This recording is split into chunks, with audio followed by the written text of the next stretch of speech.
So there is a deliberate attempt at fooling the Iranian people, keeping them in the dark, fooling the outside world, never allowing us to see what we are doing, what is happening. How much are we spending? What are we going to take away? Where are we going? Now let me come to the last aspect of why I was against the nuclear program, and I still am, much more, of course, than the previous regime, because the previous regime was not as mad as the present regime, is the security of Iran. In the previous regime, the idea, fortunately, toyed with for a short while, was that if there is a third world war, and the Soviets at that time had 25 divisions massed on our borders, with thousands of tanks and so on, the idea was to quickly reach the Persian Gulf, seize the oil reserves and deny it to the West, and of course, the same dream that Hitler had when he tried to come through the Caucasus, but was not at Stalingrad. So the idea in Iran at the time was that the Iranian forces would withdraw to a line south of the Zagros mountains. Iran is really two big mountain range, the Alborz in the north and the Zagros in the south. So the Russian troops would be able to come as far south as Zagros. We will reorganize ourselves and take position until our American allies arrive. Because at that time, the Americans had no military presence in the Middle East. So they would have to bring troops from Germany and from the US itself. But that at that time, if Iran had tactical and nuclear weapons, it could use them against Soviet forces north of the Zagros. But of course, when military planners were reminded that north of the Zagros, there would also be Iranians living there, not only Soviet troops, and they will die as well. So the whole program appeared rather stupid and was quickly abandoned.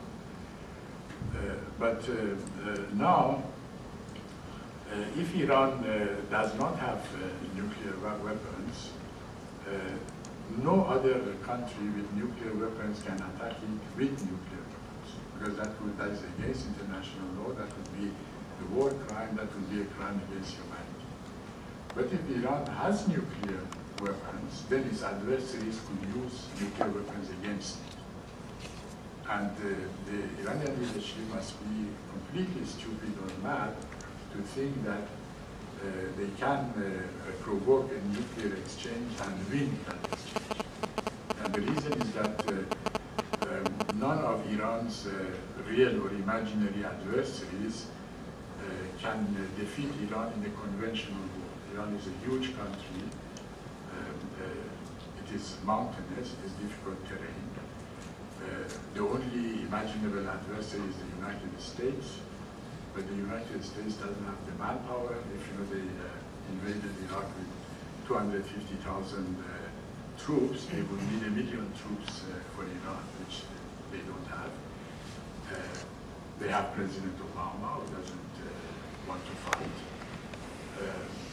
No, I won't do any more Obama bashing. And they are not ready for high casualties. The US lost 3,000 troops in Iraq and lost the will to fight. They said, let's finish it. And this is why Obama was elected. So, I don't see the US embarking on a conventional war against Iran. But now, if Iran has nuclear weapons, then the US could use nuclear weapons against Iran, not against the centers of population, but against the Revolutionary Guard concentrations and camps and bases and so on. And the funny thing is that because we have two Irans, in fact, as I've explained in my book, there is one Iran as the Islamic Republic and another Iran as a nation.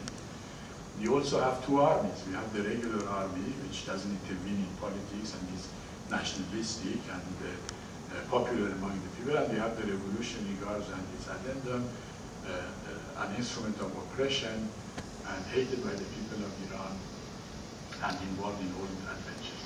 So it would be possible for the United States to target only the revolutionary guards, not the army, destroy their bases close to the Iraqi border, all along the Persian Gulf and the Gulf of Oman, with tactical nuclear weapons. And in that case, the regime would cave in.